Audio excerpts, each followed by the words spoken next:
മാധ്യമ വിചാരണയ്ക്ക് അടിമപ്പെടാതെ സ്വന്തം മനസ്സാക്ഷി അനുസരിച്ച് സത്യം തിരിച്ചറിഞ്ഞ് ഇന്ത്യയുടെ ഭാഗ്യതയെ നിശ്ചയിക്കാൻ നമുക്കിറങ്ങി പുറപ്പെടണം. ഇത് തിരഞ്ഞെടുപ്പിന്റെ കാലം. തിരഞ്ഞെടുപ്പാണ് ജീവിതത്തെ നിർണ്ണയിക്കുന്നത്, മരണത്തെയും. ദുഃഖവെള്ളിയുടെ തുടക്കം തന്നെ യൂദാസിന്റെ പാളിപ്പോയ തെരഞ്ഞെടുപ്പിൽ നിന്നാണ്. ദൈവപുത്രനും വെള്ളിക്കാശിനും ഇടയിൽ മാമോനെ തെരഞ്ഞെടുത്ത യൂദാസിന്റെ വെള്ളിക്കാശുകൾ കുശവന്റെ ചുടലപ്പറമ്പിന്റെ മൂലധനമായി എന്നത് വെറുമൊരു യാദൃശ്ചികത മാത്രമല്ല. ദുഃഖവെള്ളിയിൽ തെറ്റിപ്പോയ രണ്ടാമത്തെ തെരഞ്ഞെടുപ്പ് ബറാബാസിന്റേതാണ്. പ്രിയമുള്ളവരെ, ഇത് തിരഞ്ഞെടുപ്പിന്റെ കാലഘട്ടം. നമുക്കുള്ള അവകാശം യഥാർത്ഥ വിവേകത്തോടെ വിനിയോഗിക്കാൻ ഞാനും നിങ്ങളും മറക്കരുത്. സീസറിനുള്ളത് സീസറിനും ദൈവത്തിനുള്ളത് ദൈവത്തിനും കൊടുക്കുക എന്ന തിരുവചനം ഓർക്കുക.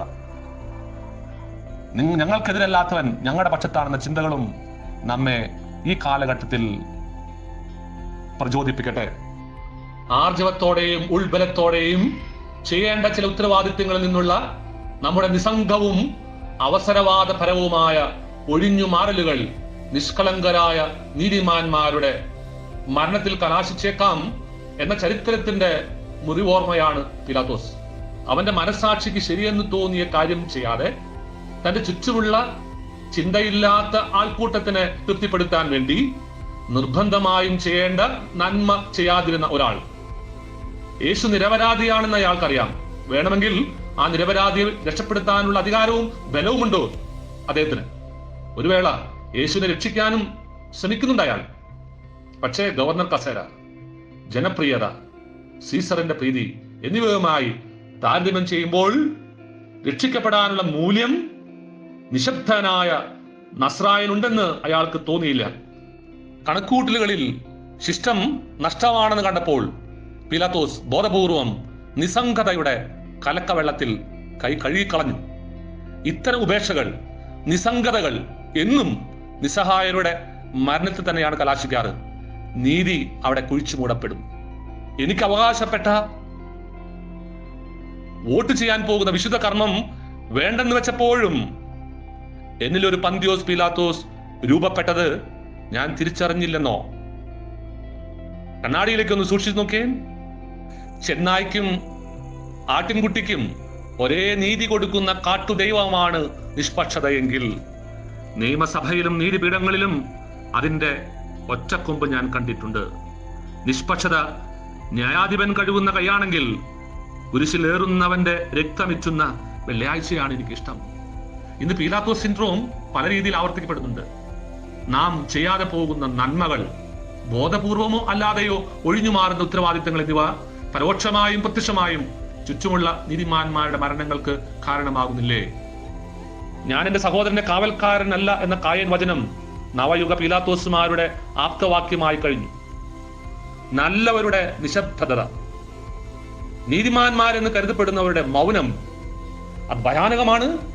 അത് പാപമാണ്, കടുത്ത പാപം.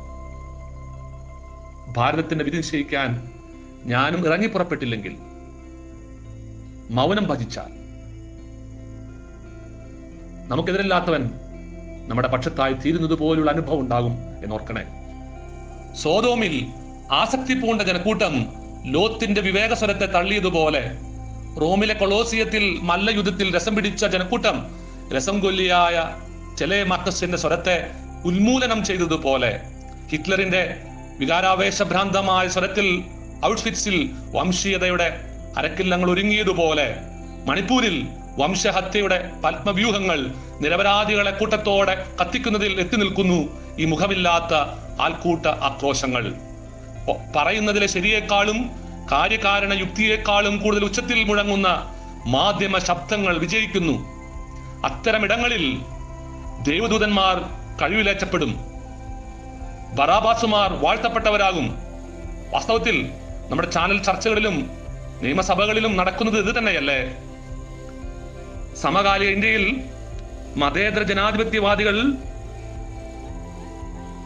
അസ്ത്രം തീർന്ന പാത്തനെ പോലെ പതറി നിൽക്കുന്നത് ഈ സംഘടിത യുക്തിയുടെ കാട്ടുനീതി മൂലമല്ലേ? എല്ലാ ഹർത്താലും ബന്ധം വിജയിക്കപ്പെടുന്നതും ഈ ആൾക്കൂട്ട ഫോബിയ കാരണമാണെന്ന് നമ്മൾ തിരിച്ചറിയണം. എന്നിട്ട് അനീതിക്കെതിരെ ശബ്ദമുയർത്താൻ കിട്ടുന്ന ഈ വിവേകപൂർണമായ കാലഘട്ടത്തിൽ വിവേകപൂർണമായി അത് ഉപയോഗിക്കാൻ, വിശുദ്ധ കർമ്മമായി പരിഗണിക്കാൻ നമുക്ക് കഴിയട്ടെ.